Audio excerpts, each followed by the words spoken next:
Thought I'd show you around my permaculture garden. This is my miniature food forest. I'm not really sure what that is. It's called a Vicks plant and it smells like Vicks. I've been collecting different varieties of sorrel for a long time because my daughter eats it. She loves it. Little kale plant there. This is actually, I call it my miniature permaculture garden, but it's actually my miniature food forest. Some mustard greens there. Got a little tiny patch of baby bok choy just starting to make big leaves. And lovely Swiss chard. And more sorrel. And right here I have my little kale forest. And I don't know if you can see that properly, but there's about 100 baby dinosaur kale plants there, and also some red kale. We got some little lettuce plants in there. I don't know if you can quite see them. Let me see if I can focus. There's definitely some lettuce in there. There's one. Lots of kale. They're just getting big enough now to snip gourmet little leaves. My red oak leaf lettuce, that didn't really work. You see there's more kale in the background. This is something I'm interested in. That's chickweed. So I've been letting it grow because this is my little permaculture forest. And chickweed's a part of it. This is a really beautiful plant that I found in the forest, and I think it's wild arugula. It smells and tastes just like arugula. I haven't really eaten any of it yet, but it's really healthy looking and big. And more little baby kale plants, little lettuce. Right tucked in there is a little volunteer tomatillo. We got some Brussels sprouts. They don't have any sprouts on them, but they seem to be doing okay. That's my ostrich egg. A couple of other eggshells down there for attractive compost.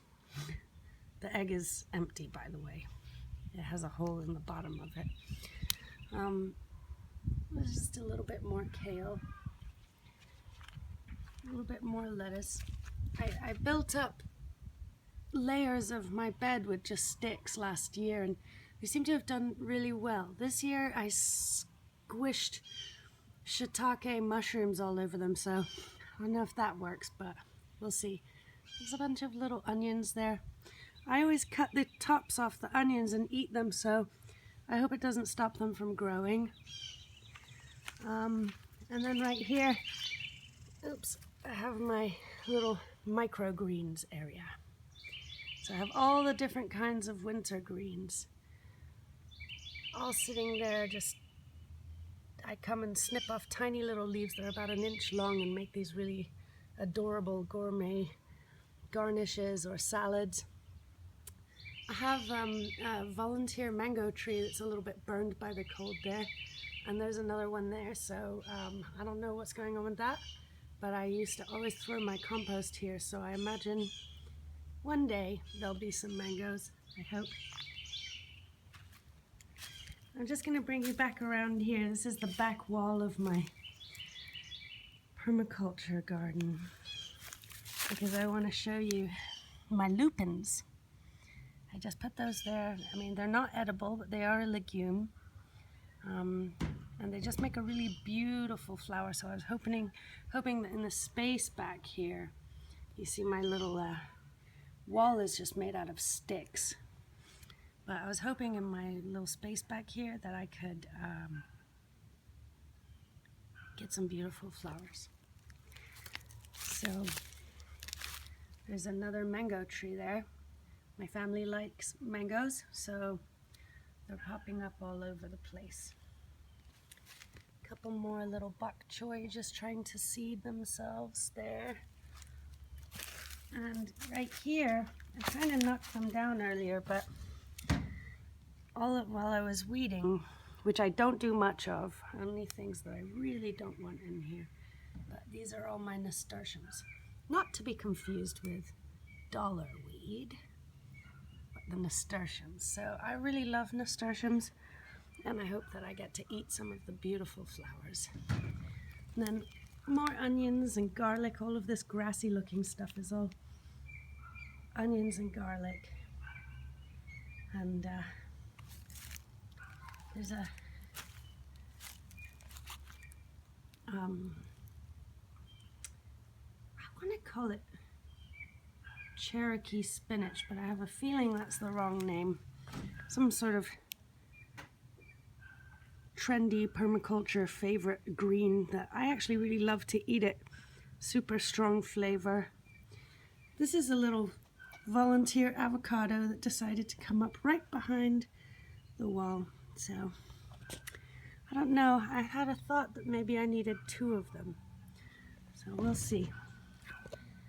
And then I just want to bring you over to look at a couple of little projects. First of all, behind this aloe, I'm making a new raised bed. As you can see, I haven't finished this wall here, but if you can see, I've been trying to do wattle. And then I just pile up logs that fall out of my tree. In the yard I have there's a couple of beer bottles in there too, but just using whatever I can. And I also used the turf that I moved away. I don't know if you can see that, but it's up 1 layer and I stripped it away. That's my old Christmas tree with the flag on it there and the stand, and this is going to be my tomato bed, which I have them growing from seed right now. So this is my victory garden. Of course I have weird names for every single patch. So these are my mustard greens. And this row here, they're just looking really beautiful. They're just giving so much to me right now. I love them. And along the edge where it's kind of weedy, but there's a bunch of onions in there, all growing quite well. And a tiny little kale plant that's not doing so great. I didn't use raised beds for this. I just made rows in my garden. And there's a little scene with the little goddess who watches over the plants. So this row is collard greens and peas. This is my second planting of peas, so I'm trying to stagger them.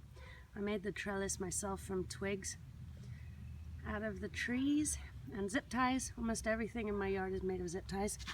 One day maybe I'll have enough hay to go all the way down here, but for now I'm just waiting, and then as my chickens poop all over it, it comes and gets used as mulch. More peas, first and second planting, and another row of collards. I could do a little weeding here, but I get kind of afraid that I'm gonna misplace too much soil, and so I've been a little bit scared to do it. So there you see some peas growing around the collards, and I had all of this wire around, so I used that as trellis.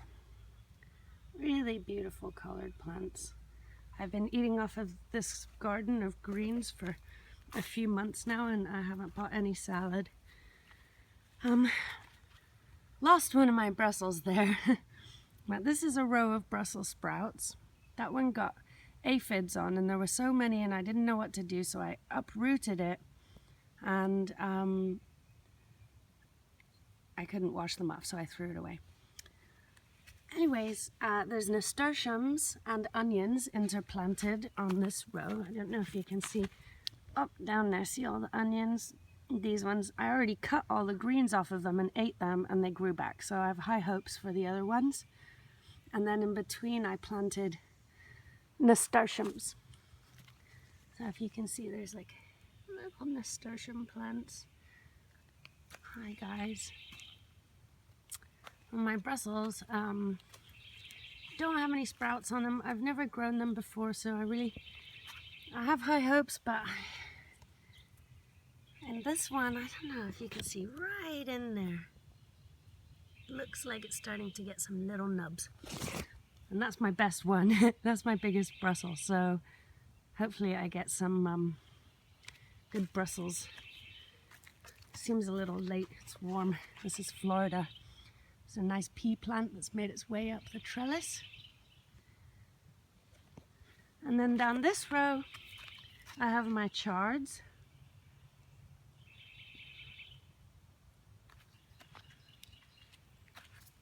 I have bok choy in between that I took from the permaculture garden. Is a great place. That one's not doing very well at all. Great place to make seedlings. There's one. I'm really hoping for some bok choy, but the Swiss chard is doing great. And I've been eating Swiss chard. It's very juicy. This is my favorite plant. That's why it has almost no leaves on it, because it just has a slightly different shaped leaf than the other ones, and they're just so dark. And there's my other favorite one. So I think that if I planted chard again, I would go mostly for red chard, since they seem to be doing so much better in the environment. And again, I have onions down the edge. Now, I did that for a couple of reasons. You can see them on the cap here. Partially because they make lots of roots, and I wanted them to hold the soil in place until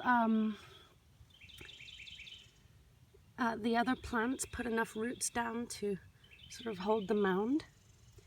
And also because I really love to pickle onions, and they're always too big in the store. So I aim to grow them to the exact size that I want. And hopefully I'll be able to make some really appropriately sized pickled onions. Okay, this row is kind of funny. I tried to grow romaine, as you can see. I think I spaced it a little far.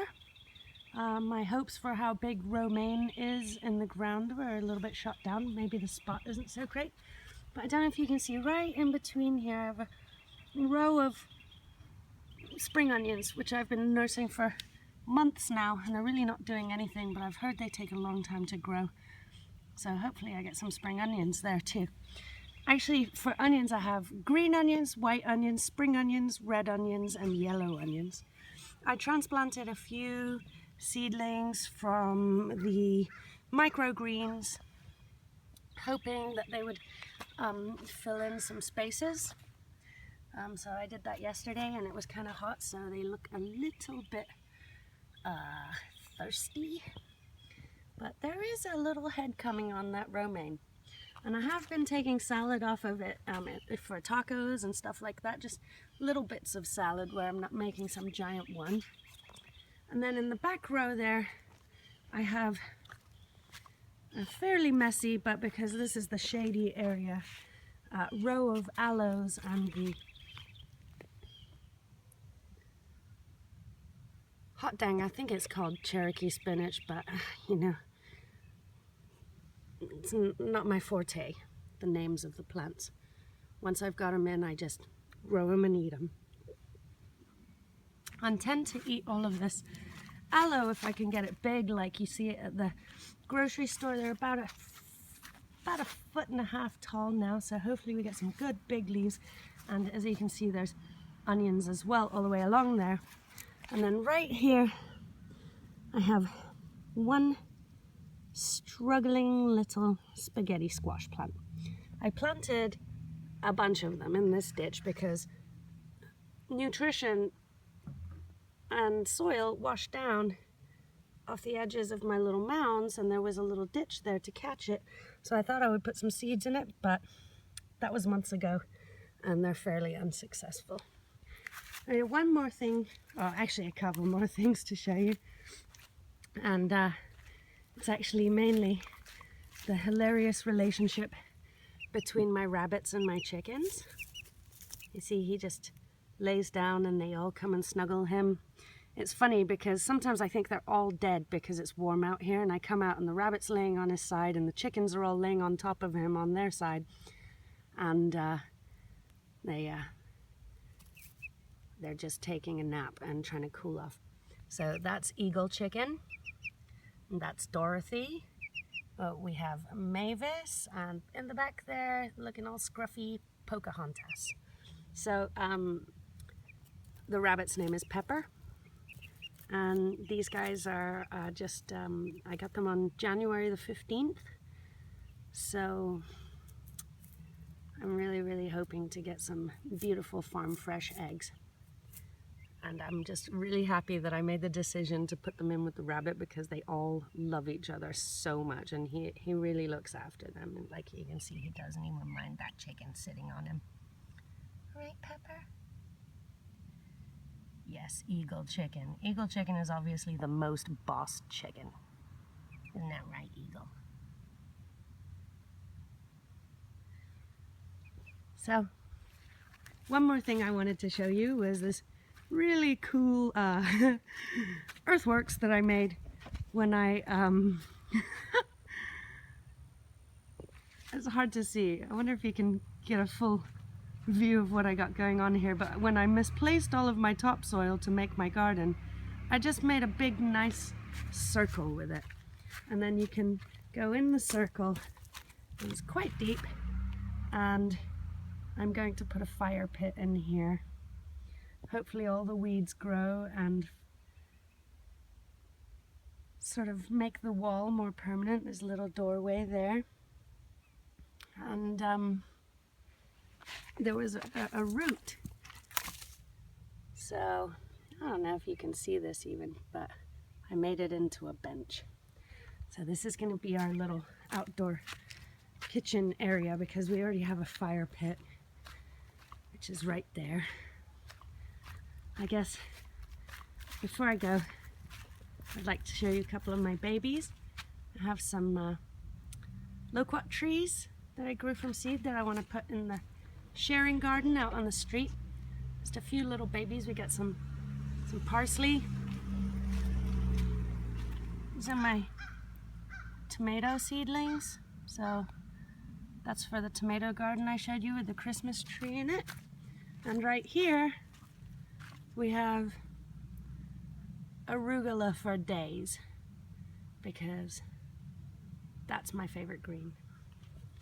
Well, thanks so much for looking at my garden with me. I